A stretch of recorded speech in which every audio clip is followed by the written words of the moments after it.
¿cómo estás? Mi nombre es Steve Antonio Mendoza, conocido también como Doza Direction, Señor Imperfección. And oyes, DV, ¿qué quieres tomar, vato? Well, first, Tony, I don't understand a word you just said. But today, we're keeping with the Latin theme, so I'm giving you a shot of Maestro Dobel smoked tequila. This is an extraordinary balance of smoky notes and agave straight from Mexico. Back to you. All right, well, what else can I say? Cheers, vato. Let's go. I guess I already took a sip, so let's play the sponsorship. What's going on, everybody? Thank you so much for listening to Potential Isn't Proven, the podcast. There's 3 ways you can definitely help this channel grow. And the first way is absolutely free. All you got to do is like and subscribe to my YouTube page and follow everything there is under Doza Direction. It's absolutely free and it helps us out a ton. So please go like and subscribe.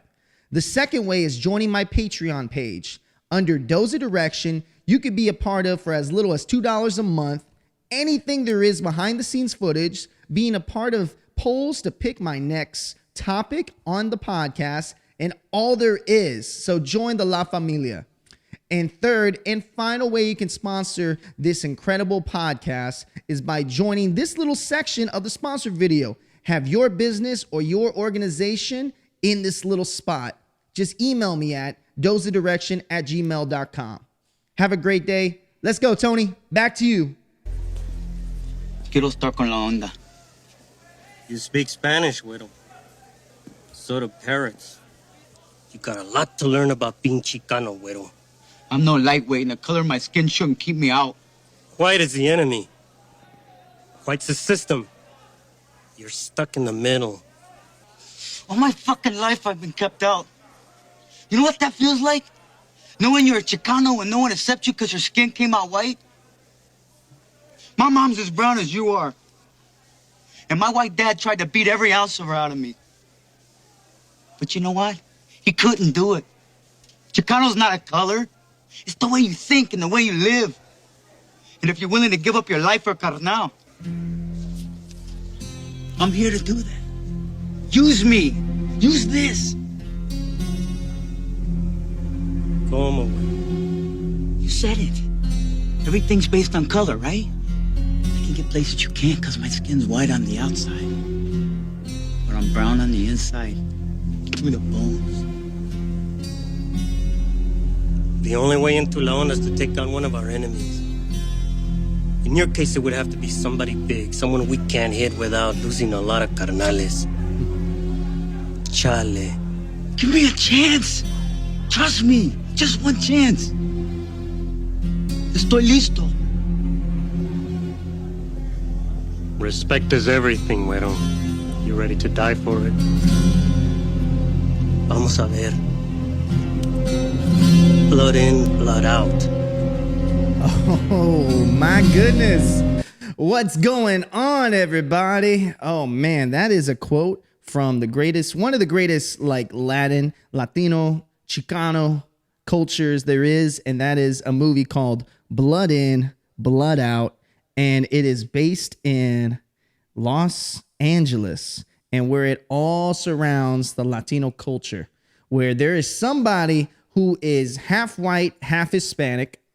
Now me, I'm full Hispanic. Last name is Mendoza.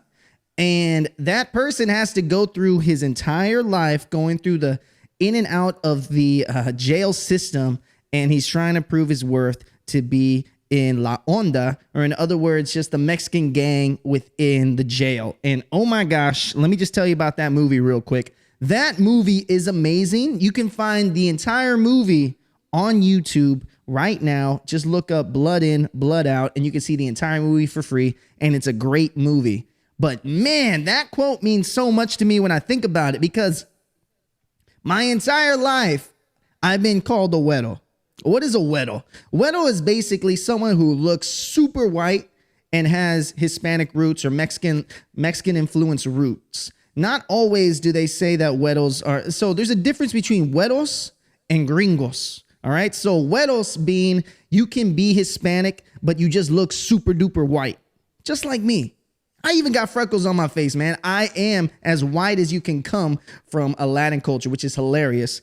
And then gringo would be considered, just a white person off the street that, that dime a dozen, just like there's a dime a dozen Hispanics at this point. But oh my gosh, one thing about me is that I've always been a light-skinned Hispanic, and I'm telling you, it is a struggle. It is a super duper duper struggle. And let me tell you why. So when I was growing up, a lot of my family is dark-skinned, Hispanics, dark-skinned. So I guess let me go all the way back. So my grandparents, one of my grandmas came from Mexico. My grandpa came from San Antonio, but he is originally, both of my grandparents are from Mexico originally. And my roots are embedded in Mexico. Now, I won't lie to you guys and say exactly where my grandparents come from. I haven't done the research. I guess I should have done it before this podcast today. Oh yeah, that's right. We are also streaming on YouTube and also Apple Podcasts. So thank you so much for listening. I didn't say that earlier. Thank you so much for listening to Potential Isn't Proven. Now back to my story. Growing up in San Antonio, Texas as a light-skinned Hispanic, it really wasn't that bad. Let me explain why. When you grow up in South Texas, everyone assumes that you have some type of relation of, you have something to do with Mexico. There's something Mexican in your blood. I know it sounds silly to say that because I have friends watching this from Nashville, Tennessee, and from Nashville, Tennessee, everyone's transplant. So they're from all over the country. And I got to admit, some of the things that there are different type of Latinos in different areas of the United States. But from South Texas, where I'm from, it's not hard to find a rancho, a person who is always on the ranch and he's pure Latino, probably even Mexican. It's not rare to see in San Antonio that you can also see some folks that are working, just straight up working folks that may not be American, but it is what it is. So, all right. So where am I going with all this? So what I'm basically saying is this. It really wasn't that hard growing up in San Antonio as a light-skinned Hispanic because we all thought that there is something in your blood that is Hispanic coming from San Antonio, Texas. Now, here is the trick. Do you speak Spanish? Well, that is something that my culture is super important to me, and I'm not going to lie to you guys. I cannot speak fluent Spanish. I cannot speak it. Now, I can hide it. When I speak Tex-Mex Spanish. It's just like Tex-Mex Mexican food. You know what I mean? You're always going to have the staples. I understand the foundation. I understand the foundation of Spanish. I even know how to pronounce a lot of Spanish words. But when it comes down to the nitty gritty, you drop me in Mexico, bro, I'm going to have a hard time getting out. Now, here's the thing. When I was going through college, I went through 6 Spanish courses. I went to 6 Spanish courses and I passed them all. And you know why? Let me tell you the dirty secret behind it. I was at home for all 6 of those courses. I was speaking with my mom every time I had to write an essay. Shoot, I actually had to write pages in Spanish. Pages. Writing in paragraphs in Spanish. It was for I forgot what exact class it was. I think it was for just a cultural class. And it was crazy how much they wanted you to write in Spanish. Thank goodness I had my mom. And another thing that made it challenging when I lived in San Antonio, Texas, when I was going through these classes, you couldn't just get by Google Translate. You actually had to write, you had to formulate an actual Spanish paragraph. And luckily my parents and my family all speak basically Spanish except for me. My younger brother, younger sister went to a public private. Oh my goodness, I butchered that. My brother and sister went to a private middle school. And what they had to do is they had to learn Spanish 110% at that level. And they got a leg up. Because I transferred out of that elementary school and I went to another school that's closer up to the north side of San Antonio, Texas, where the predominantly was white. And I just never fully learned Spanish. And that is the test. If you are Latino and you're my color and you don't know Spanish, they're going to call you a güero every single time. But, let me tell you about this. My culture is the richest culture there is. I love my culture. I'm not afraid of saying that I love my culture. And even crazier is that in San Antonio, Texas, we're about a month out from Fiesta. What is Fiesta for San Antonio? Fiesta is basically a humongous celebration. I believe it started with the Battle of the Alamo after that to celebrate everyone that lost. And it is the South Texas Mardi Gras. And we're only about a month out. So your boy had to dress up. I look like I sing songs and everything like that, but it's not, I love my culture. Now, if you're watching me on YouTube right now, I got the whole, it looks, oh my gosh, it's clearing my words on what I look like right now. But anyways, now I got to talk about this. Not all Hispanics, whether you're white looking or Hispanic and dark looking, not all Hispanics are athletes. What do I mean by that? Well, let me tell you a story. When I was 10 years old, I went to my mom and I said, yo, mom, I want to be a football player when I grow up. I want to be the best football player you can ever get. And my mom looks at me and she says, ay, mijo, you're not going to be a football player. I'm like, why, mom? Why? And I'm 10 years old at this point. And my mom says, mijo, look at your dad. So I look at my dad.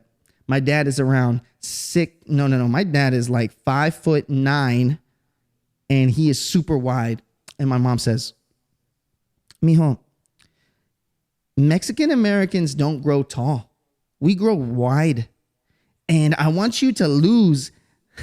I want you to just forget about being a football player. And when I tell you, when she said that I want you to forget about being a football player, I don't know what kind of bruja magic she had. She just went straight in and just, and she stole out everything, every ounce of athletic ability that I had when she said that when I was 10 years old. And when I lived in the north side of San Antonio, and the high school I went to was predominantly white, this is how I was able to formulate things. I wasn't big enough. This is what I mean. My mom just took this all from me. I wasn't big enough, wide enough to be a football player. I wasn't tall enough or had the hand-eye coordination to be a basketball player. I wasn't quick like all my other Mexican brothers that played soccer. I wasn't fast at running, so I couldn't play soccer. And I didn't even have a car in high school. So your boy wasn't going to play golf because I couldn't get to any of the courses. So what was I? I found the perfect sport for me. I was a tennis player.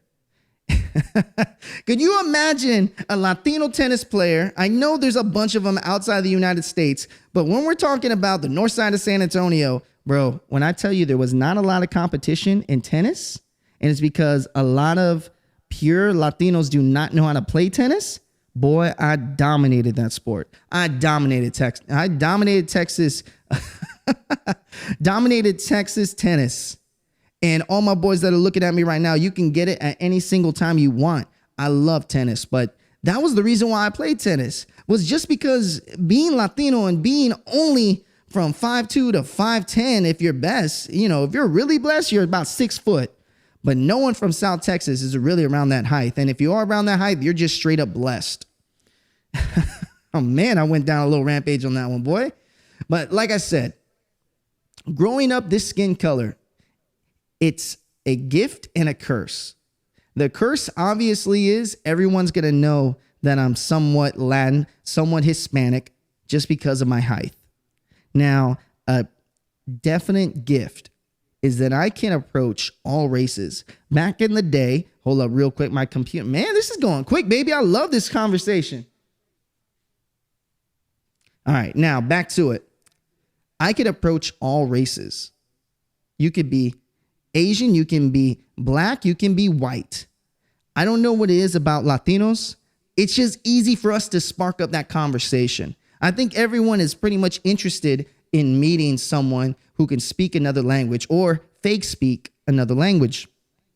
You know, I remember when I was in college, I would go up to the white girls and say, hey, what's going on? My name's Steve Antonio Mendoza. And they'd be like, oh my God, do you know how to speak Spanish? You sound so fluent. And same thing, if I went up to black girls, I'd be like, hey, what's going on? My name's Steve Antonio Mendoza. Or just call me Antonio. She's like, okay, I like that. I swear, it was so easy to talk to ladies. It's still so easy to talk to ladies being a light-skinned Hispanic.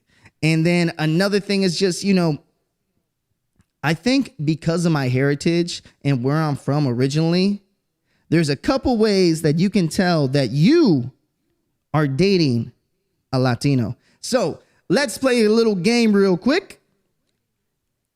10 ways that you can tell that you're dating a Latino or a Latina. All right, the first way that you know that you're dating a Latino is if they got the Mexican mustache. Yo, and this is also going for you girls too. You could tell a Latina because she's got peach fuzz. You got peach fuzz. This Mexican mustache has been in my family.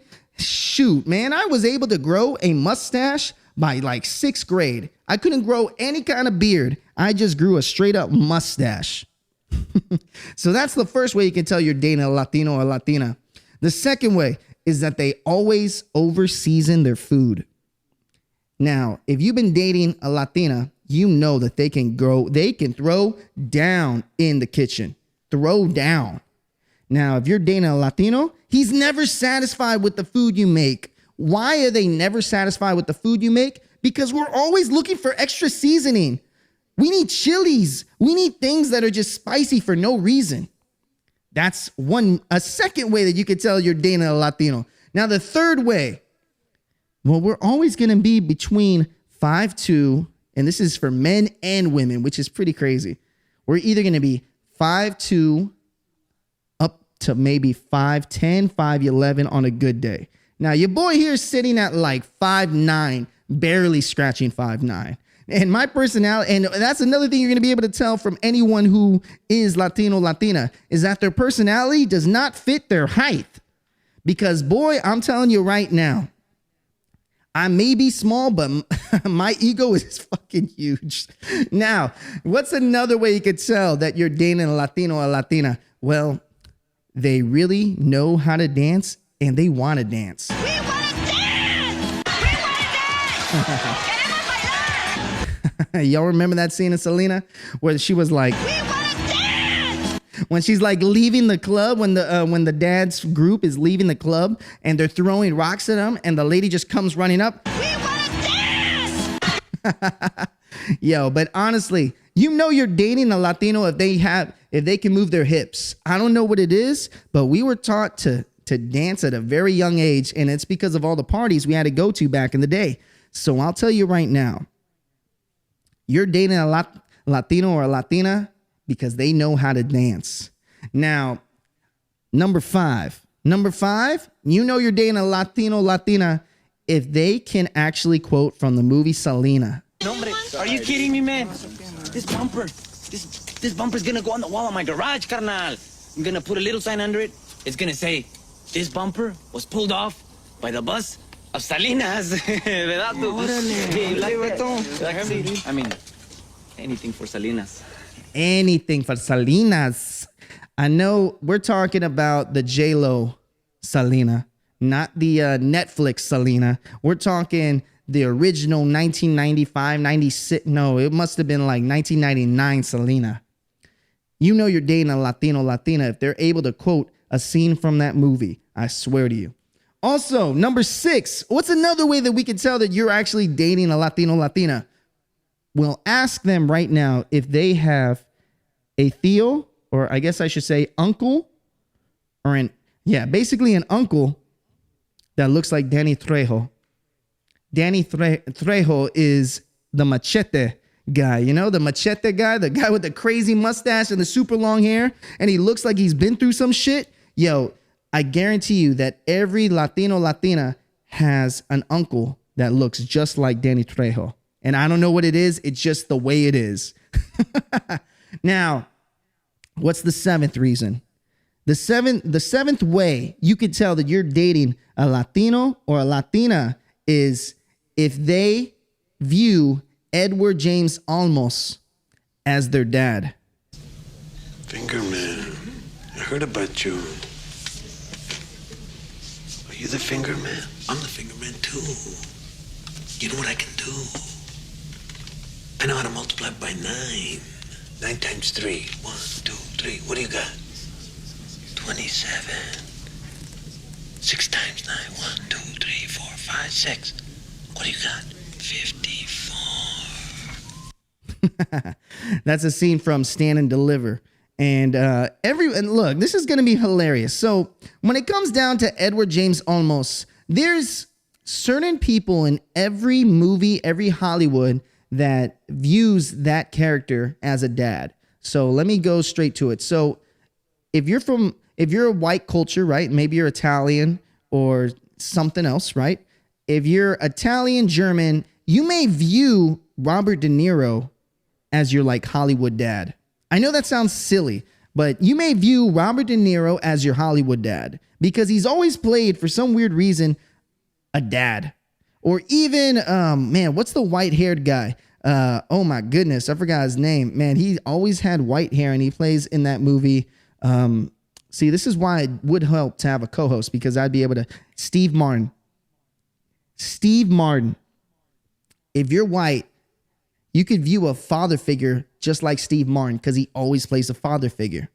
Now, if you're African American, you can also view people like, oh my goodness, Uncle Will. Or is it Uncle Phil? Uncle Phil, not Uncle Will. What's wrong with me? Uncle Phil. He played that dad figure. And in your culture, you may view him as the dad because he gave out wisdom to Will in The Fresh Prince of Bel-Air. And if you really want to get down to it, everyone hates to say it, but I'm going to say it anyway. If you're from the older generation, you viewed Bill Cosby as the father figure if you're an African American. Now, granted, he fucked up big time, but he was considered the father figure when it came to an African American culture in the Hollywood. Well, Edward James Olmos is 110%. That's Selena's dad. For some weird reason, if you're a Latino, Latina, you view Edward James Olmos as a father figure. It's just instinctive. It's just how we view the Hollywood father figure. Now, I got off topic, so let's go to number 8. Number 8, how you can tell that you're dating a Latino or a Latina is that they always judge Mexican restaurants and taquerias. I am always judging the tacos that come from any Mexican establishment. I'm always judging the tortillas. Nashville has the freaking worst tortillas in the entire nation. I haven't found one I actually loved. But I'm telling you right now, that's how you can tell that you're dating a Latino, Latina, is if they're always judging the tacos, the Mexican restaurants, sometimes even the margaritas. Now, let's go on to number 9. Number 9 is you can tell that you're dating a Latino or Latina if they've been to more quinceañeras than they've been to sweet 16s.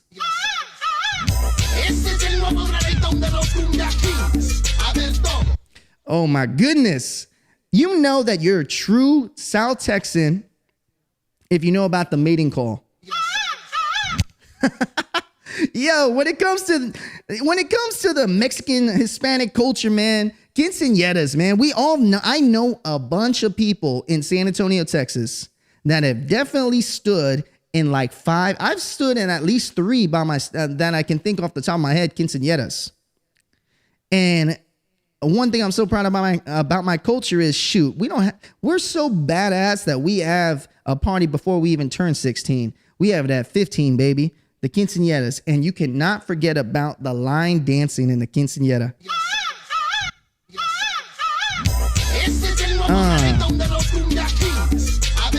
Oh man, that is the jam, bro. You will start actually dancing to that. Latinos love to line dance, baby. And when you hear that, Man, that's like the mating call, baby. That everyone gets on the dance floor with that. And last but not least, number 10, the way you can know that you are dating a Latino or Latina is if she's a Latina, she is extra spicy. What do I mean by that? She does not hold back. She says what she means when she wants to say it. She's not afraid to speak her mind. She's not afraid to be herself. And she's not afraid to call you a certain kind of name. And if you're dating a Latino, they have the machismo style to them. What do I mean by machismo? I mean, basically, they're very prideful. They want to get things done. They want to provide for you. And that's, I think, a very common characteristic when we're talking about Latino men, is they have that machismo-ness to them. They want to provide.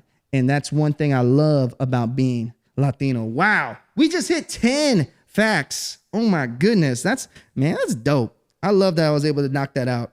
All right. Now, one thing, we're getting a little low. Man, that went quick, baby. It's already 27 minutes.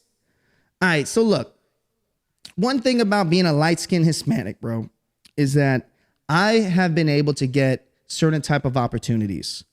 And let me explain by that. So my first name, I'm blessed to have the first name of Steve. I know that sounds so silly, but Antonio Mendoza or Steve Anthony, I have basically a name that is so easily to be hidden. But I'll tell you one time where it backfired on me. My first job ever. I wanted to be a ride operator or working inside like the arcade at a place called Six Flags. Six Flags Fiesta, Texas. And in Six Flags, I applied. It was my first job ever. And I send in my resume. I cannot believe they made you. No, they send in an application. It was an application because I was definitely just like a 9th grader in high school. And they call me into the office after I give them my application. And the guy doesn't even look at me. It's like, are you Mendoza? I'm like, yes, I'm Mendoza. I'm like, okay, you're food service. I'm like, what? Like, yeah, you're going to be food service. And then he walks out of the closet. And then he looks at me. He's like, wait, you're Steve Mendoza? Yeah, I'm Steve Mendoza. It's like, he had that realization like, oh shit, I fucked up. He isn't a Hispanic. He's a white guy. And that was the one time I think, there's multiple times that my last name has had some kind of like, I won't call it racism, but my last name, sometimes if people haven't seen me in a picture, like for example, diversity, man, like at the company I work for today, my last name gets me a lot of pull. But when they meet me and when they see me, they're going to assume that I'm white 100% just because of this color of my skin, which is sad, but it's true. Oh man, I cannot believe that we're already 29 minutes in, man. I ain't even got that much time on my computer. All right, well, look, I'm going to put it to you like this. What is something you're proud in your culture? What is something you have proud and that you have very much pride for in your culture that you have? You can be Asian, you can be Irish, you name it. What's something that you love about your culture? Anyway, comment down on YouTube. I would love to get my subscribers up, and let's keep rolling, people. And I will see you guys on the next one. Adios, mis amigos. And I'm gone. That is Arroz con Pollo, the struggles of being a light-skinned Latino. All right, y'all. Deuce.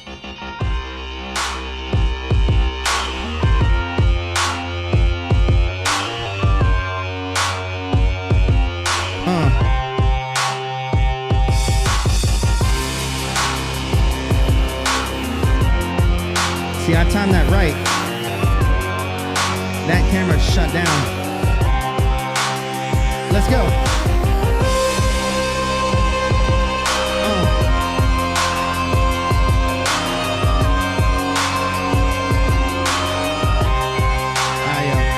have a great night.